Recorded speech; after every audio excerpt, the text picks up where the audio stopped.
Hey YouTube, this is ThreatCon117, just getting done with the Natick Regionals here in Mass. Plays very well today, ended up topping 4 with sabers. The saber build I have is quite unique and ended up doing very well against the majority of deck builds. I had a run into blackwings. I thought they'd be dead, but lo and behold, Khalute still lives.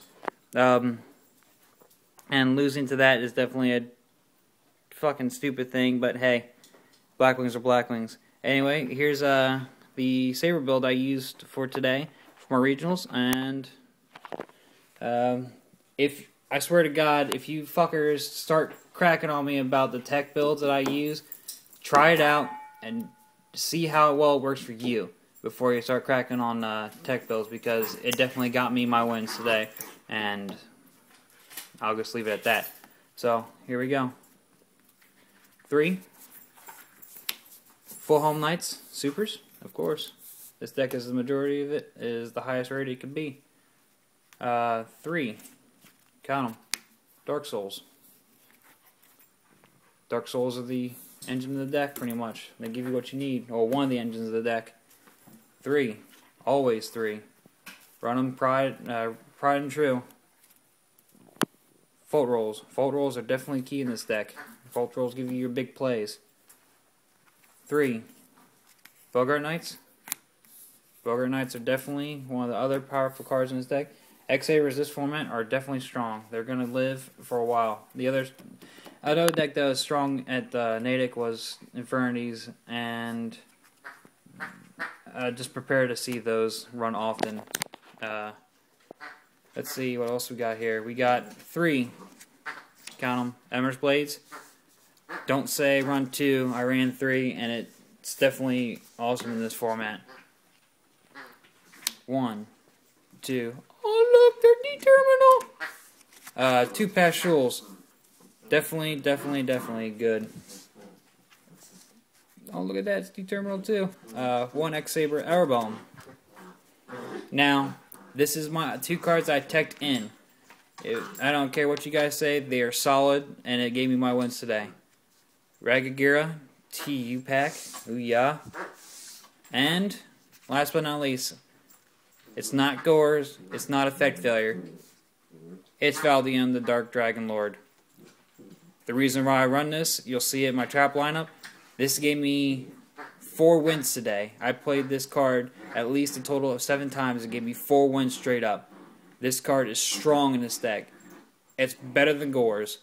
And if you guys are wondering why, what happened to Gores, Gores is my side deck. If this card isn't hit, I put Gores in. And I side decked Gores twice today, and it didn't really use it. This card I ended up using quite a lot in the deck today. It ended up pissing people off, and it did its job. It was a 28 beat stick when needed. It got me a monster out. It did 1500 direct life point damage. It destroyed a card. It did its job, and it did its job well. This is a nice card in this format to run sabers. You can try it out if you want. You don't have to if you don't want to, but it definitely worked for me this time around. Going into magics. Staple. Monster Reborn. MRL. Always and forever.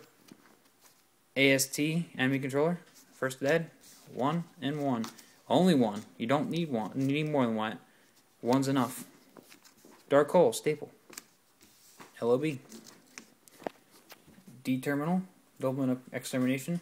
Card was key in big plays. The first round I had was against a mirror match, and granted it screwed me in a way to where I couldn't. Basically what I did, my opponent went first, played 2 cards face down, and then played a card face down card, and ended up being a Dark Soul, and I rammed into it. But my turn, I ended up top decking this, hit one of his face down cards. It's a double-edged sword, basically. I ended up in the Solemn Warning, and all of ours were removed from play, and I had none on the field. So it killed both our decks pretty much. But I also hit it against the Blackwing deck that I lost to, but in the first round against him, I hit it on his Icarus deck. He had to get rid of them both. That killed a good portion of his instruction in his deck. So it gave me the round win, but not the game win. But it's still a solid card in this deck. Look at that one Book-a-Moon. They shut that down to 1. So run 1. Why not? Still a good card. 1, 2. MSTs. MSTs are solid in this deck. MSTs should be stable in any deck for at least 1. Side deck 2. Side deck second one, or main 2. I main 2. Mind Control. Definitely a solid card in this deck. Gives you a lot of plays off your opponent's cards. And, last but not least, 3, count them, 3 Pod Dualities. A good card in this deck. Sabers should run it. I don't know why you wouldn't run it. There's a lot of plays that you can play off it. It gives you the ability to not only search for what you get what you want in your hand, but it also gives you the possibility of recovering from a stupid come around from your opponent, like a Kalute, which I never see all Pod Duality to actually get anything done. But it's neither here nor there. This is my trap lineup.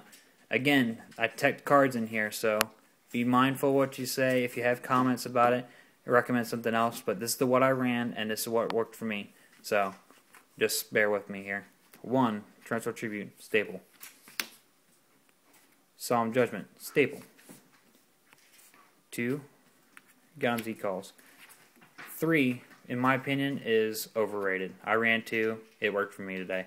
Great Keeper is. I had used it against every deck at least once, probably twice, or one of them once or twice.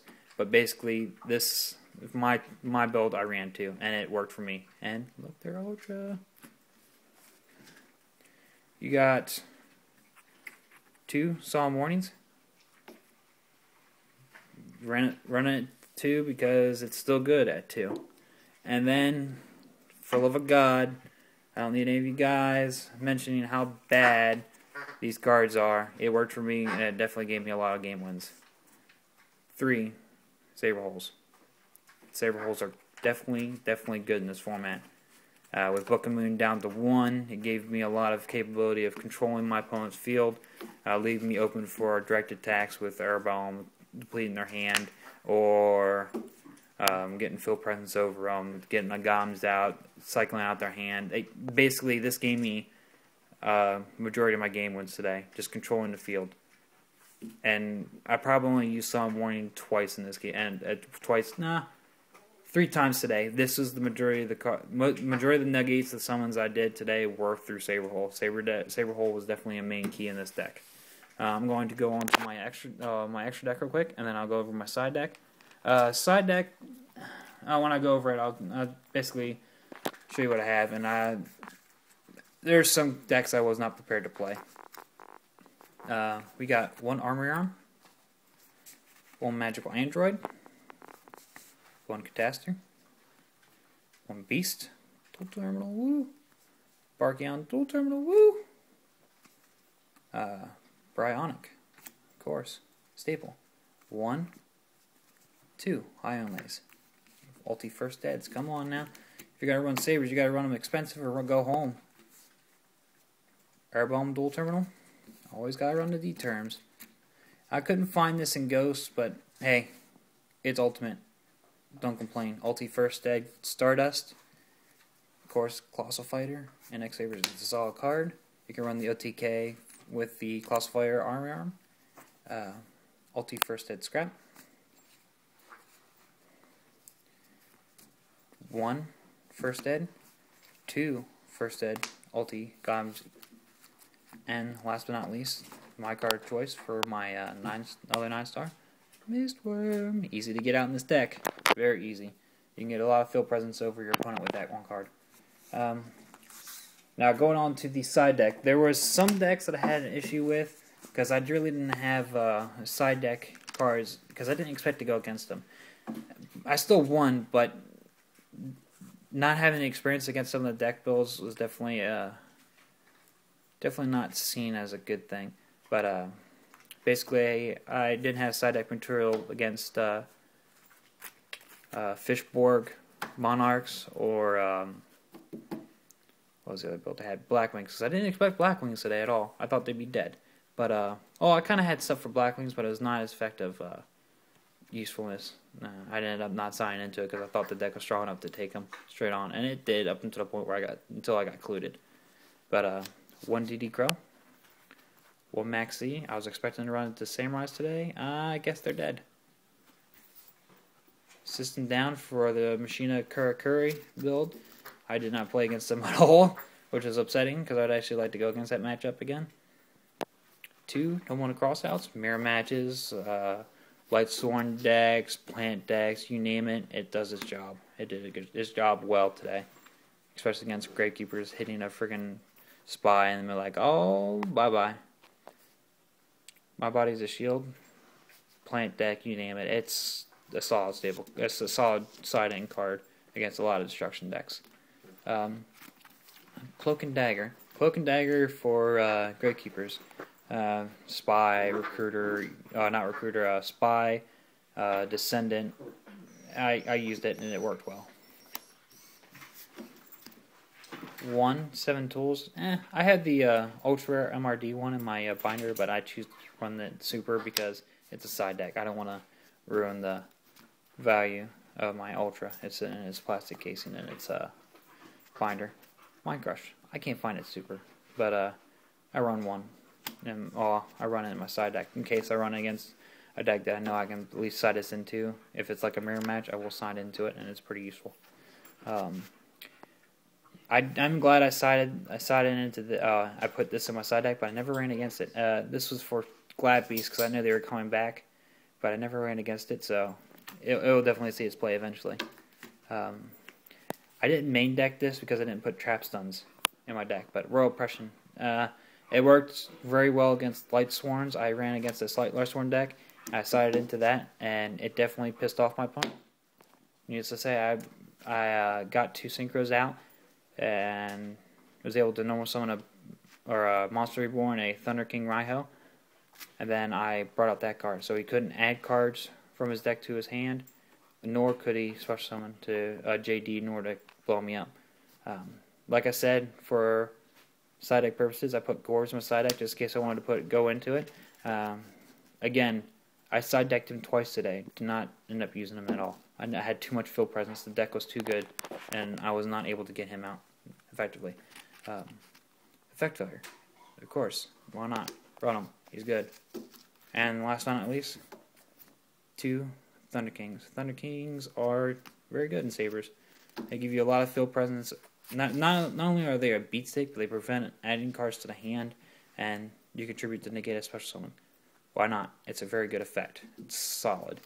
Along with the other negation cards that I have here for summons, it gave me a lot of edges over other cards. Like I said, the biggest deck that I lost, the only deck I really lost against was Blackwings, and it was because I misplayed badly. What I had was basically I set up the field to where I had a full helm, or not a full helm, but actually what the card presence was Emmer's Blade. I had a full helm, a Bogart, a full helm, and 2 fault rolls in my hand. I Bogart, full helmed, synchroed for Urbalm. He Bomber's Trap. He Bomber's Trap hold. I Monster Reborn to full helm. Still had 2 cards on the field. Emmer's Blade and full helm. I special summon Fault Roll. Add Fate Fault Roll's effect. Get a Dark Soul. Synchro up for a Barkion. So I had a Barkion on the field. Then I activated one of the Fault Roll's effects. The other Fault Roll's effects to get